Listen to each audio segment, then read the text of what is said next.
On palju räägitud, kuidas vananeva lääne ühiskonna tegelik pandeemia on üksindus.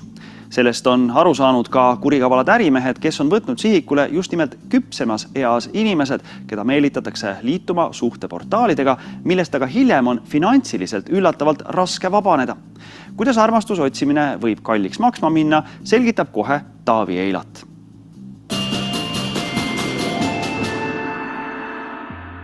Lõuna-Eestis elav Madis ja pealinlane Aivi esinevad siin loos pseudonüümi all, sest nende lugu on isiklik ja piinlik.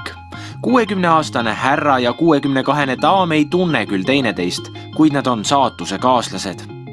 Üksikute inimestena otsisid mõlemad eelmisel aastal uut suhet ja tegid seda moodsal ajale kohaselt interneti avarustes.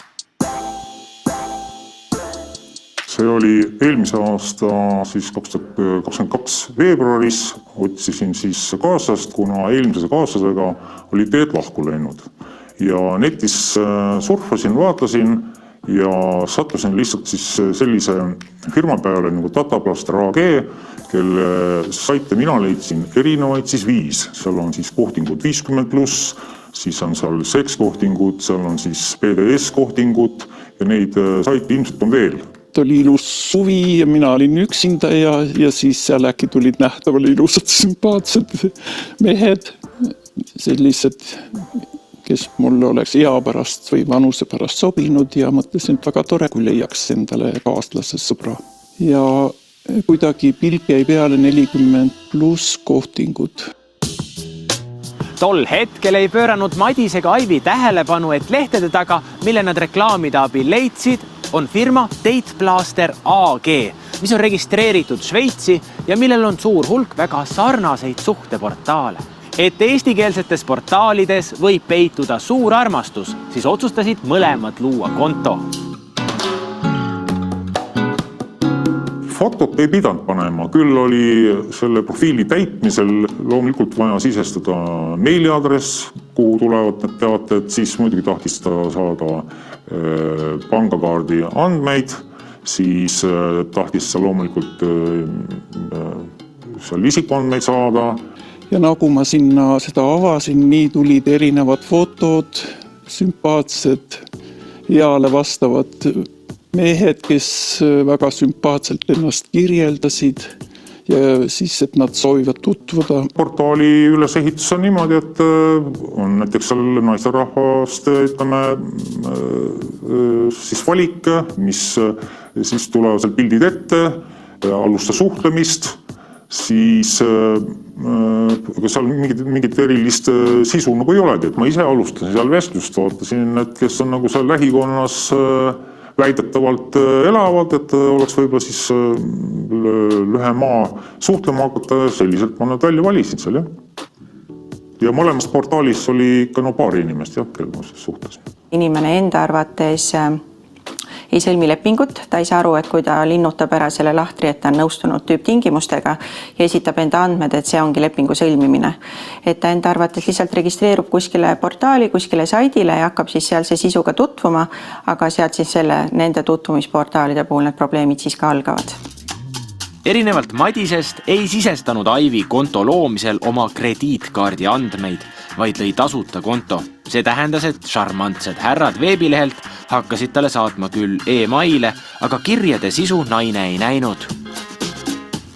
Lõpuks ma augustikuus maksin siis selle liikmetasu 18 €, mõtlesin, see pole kuigi suur, vähemalt saan näha, mida nad kirjutavad. Maksin selle ära, ikka ei saanud. Ja lõpuks ma lõin sellele käega, kustutasin oma andmed ära ja arvasin, et nüüd on kõik. Kui Aivi muutus kahtlustavaks õige kiiresti, siis Madisel olid rauad tules lausa 5 erineva nimega, aga sisuliselt samas portaalis. Kusjuures mitmed võluvad prouad väitsid, et elavad temaga samas kandis. See tundus liiga hea, et tõsi olla. Ja siis suhtlesin ühe naisterahvaga, küsisin, et kust te siis pärit olete? Ta on pärit Põlvast. Ja siis ühel hetkel küsisin, et kuule, et äkki saame kokku, et kus sa siis töötad? Ta töötab siis seal Põlva ühes hotellis. Ma ütlesin, et okei, et saame kokku, ta ütles, et ei, et ikka nagu vara veel, et vähe suhelnud. Siis ma küsisin, et kuule, et kas on nagu keskaeg, et esimese suudluseni läheb 20 aastat kirjavahetust või. Ja siis ma juba hakkasin haistma, et see ei ole õige, küsisin, kes on Põlva linnapea? Ta ei osanud öelda.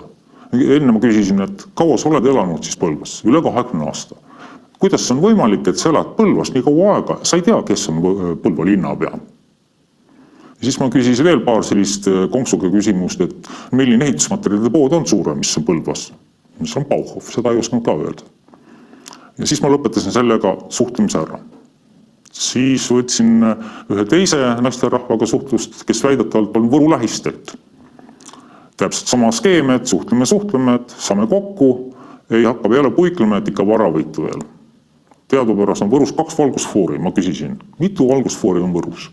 Ta ütles 3. Põhjalik armudetektiiv pani nüüd sarnaselt Aivile diagnoosi, et kõik ei vasta tegelikkusele ja jättis 5 portaalis õnne kaevandamise seisma. Mina väidan niimoodi, et selles portaalis ei ole ühtegi reaalset inimest, kes tegelikult on seal nagu välja pakutud. Lihtsalt on kõik väljamõeldised ja lihtsalt teenitakse sellega raha. Et paljud tarbijad siis märkavad, et nendega vist ei suhtlegi päris inimene, et need sõnumi tekstid on ikkagi hästi automaattõlke moodi, mitte korrektses keeles ja sellised kuidagi stampvastused või laused, et nad saavad siis aru, et seal vist nendega suhtleb tegelikult AI, mitte inimene. Tarbijakaitse esindaja Kristina Tammaru nimetab selliseid portaale lepingulõksudeks ja amet saab aastas 30 sarnast kaebust ainuüksi sama Šveitsi firmaga seotud saitide kohta. On eraldi teema, et vastaspoolel ei ole tegelikult õige inimene või vastab koguni kõnerobot, aga peamine mure, et kord juba oma andmed sisestanud ja maksma hakanud inimest jäädaksegi lüpsma. 2 stsenaariumit. Üks on see, et tarbijad sisestavad oma krediitkaardi andmed, annavad nõusoleku ja see tähendab siis seda, et igakuiselt hakatakse sealt siis mingisugust kokkulepitud summat maha arvama tarbija krediitkaardilt. Ja teine variant, et tarbijad esitavad oma erinevaid isikuandmeid, kontaktandmeid ja igakuiselt siis näiteks sinna esitatud meiliaadressil hakkavad arved tulema, et nii-öelda millega siis ettevõte kohustab tarbijat maksma, tasuma. Kohdinguportaal oli ka meie peategelastesse küüned sisse saanud ega kavatsenud lahti lasta. Kui Aivi jõudis teha portaalile paar pangaülekannet ja lõpetas seejärel ära, siis Madis oli andnud krediitkaardi andmed. Et mehelt hakati selle kaudu iga kuu raha maha võtma, sulges ta lõpuks kaardi. Nii Aivi kui ka Madis kulutasid armuotsingutele ligi 100 eurot ja lugesid teema lõppenuks. Aga nende üllatuseks hakkasid paar kuud hiljem laekuma karmid nõudekirjad Saksamaa inkassofirmadelt, kus näiteks Madise kahjud ulatuvad tema sõnutsi 1500 euroni. No ma olin ikka väga šokeeritud, sellepärast, et juba ähvardati inkassoga ja nende intressidega ja kui ei maksa, siis pöördume teie, ma ei tea, kohtuinstantside poole ja mis iganes. Hakkame seda välja nõudma. Kuigi neil on seal netis on teade, kui te soovite nagu ära lõpetada, klikige selle kastikese peale, makske summa ja leping lõppenud. Tegelikkuses hiljem selgus, et asi on keerulisem. Tegemist on seal tegelikult klassikalise lepingulõksuga. See on see, et tarbijad liituvad portaali teenustega. Nad ei saa täpselt aru, millega nad liituvad, kas tegemist on tasulise või tasuta teenusega. Ja seal on siis kasutusel ka sellised need lepingulõksu tüüpilised võtted, kus siis tarbijale ei õnnestu lepingust vabaks saada. Talle esitatakse jätkuvalt arveid, kuigi ta enda teada ei ole sellise diili või lepinguga liitunud, kus oleks püsimaksed. Tarbijakaitse on avalikult isegi hoiatanud selliste suhteportaalide eest, aga ikka leidub armastushuvilisi, kes neisse eksivad. Palju rohkem ei saa teha nemad, pangad ega politsei, sest rangelt juriidiliselt võttes on inimesed ise keskkonda kontot luues tingimustega nõustunud. Muuhulgas nõustunud regulaarsete maksetega. Loomulikult ei ole meie soovitus siin, et vabanege oma laenudest, et vahetage pangakontot, vaid kui tõepoolest tegemist on ikkagi kuriteo või süüteo tunnustega ja leping on selgelt pahatahtlik ja teine pool ei täida omapoolseid lepinguid, siis see kindlasti on üks võimalikest versioonidest. Aga ikkagi inimesed peaksid seda teadma, et kui nendele saadab Saksamaalt inkassofirma nõudekirju, kus on sees juba ka päris sellised ähvardused, et hakatakse nende varasid arestima ja nii edasi. Et siin tasuks teada, et seda ei ole võimalik inkassofirmal teha ikkagi ilma täitemenetluseta, ilma kohtu poole pöördumata. Ja ma väga kahtlen selles, et see Saksamaa inkassofirma kohtusse saaks pöörduda, sest tõenäoliselt nendel nõuetel ju alust ei ole, need ei ole tõendatud nõuded tarbijate vastu. Kurb tõde on, et kuna kahjud on ikkagi kokkuvõttes väikesed ja kahtlaseid portaale pidav firma asub Šveitsis, mis pole isegi Euroopa Liidus, siis Aivi ja Madise sugused kergeusklikud oma raha tagasi ei saa. Ja nõudekirjade tõkestamiseks pole ka suurt midagi teha. Võib-olla jah, lootused ja ootused on suuremad, et me saame midagi teha, aga kui ikkagi ära see selgitada, et tegemist on Šveitsis asuva ettevõttega sõlmitud lepinguga, et siis need meie käed jäävad siin paraku selles mõttes lühikeseks. Politsei küll ütleb, et vaidlemiseks võib pöörduda firma vastu tsiviilkohtusse, aga arvestades, et tegu on välismaa juriidilise kehaga, on see pehmelt öeldes kallis ja keeruline. Kui tegemist on ikkagi kahe inimese vahelise kokkuleppega, et mina annan sulle teenust ja see teenus maksab nii palju ja teine pool aktsepteerib seda, siis nii ongi. Ja loomulikult peaksid olema see taolistes lepingutes kirjas ka ülesütlemistingimused, mida peab ka ikkagi mõlemad pooled eelnevalt teadvustama iseendale, et millisel viisil ma sellest lepingust lahti saan. Kas te olete ise ka mõelnud, et tegite midagi valesti? Ma ei teinud mitte midagi valesti, sellepärast, et ma lugesin ikka tegelikult selle lepingu läbi ja esialgu ei olnud mitte ühtegi märki, et see on petekas. Esialgu ei olnud ühtegi märki. Et tegelikult on see siiski suhtlusportaali lõks. Milline tõenäosus on ikkagi oma raha tagasi saada? Mina ei tea ühtegi juhtumit, kus armukelmi ohver oleks oma raha tagasi saanud.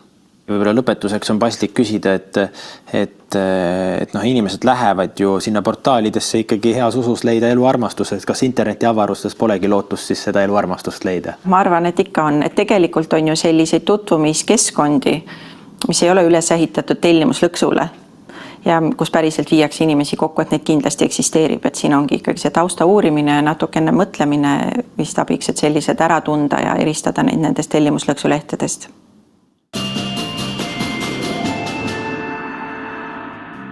Epiloog on, et Madis leidis endale uue elukaaslase just nimelt ühest usaldusväärsemast suhteportaalist. Pealtnägijaga saab aga lepingut lõpetada iga kell vajutades teleri puldile, kuid me loodame, et te uuendate seda kontrahti järgmine kord juba umbes tund aega vähem kui nädala pärast. Aitäh, et vaatasite, pealtnägemiseni!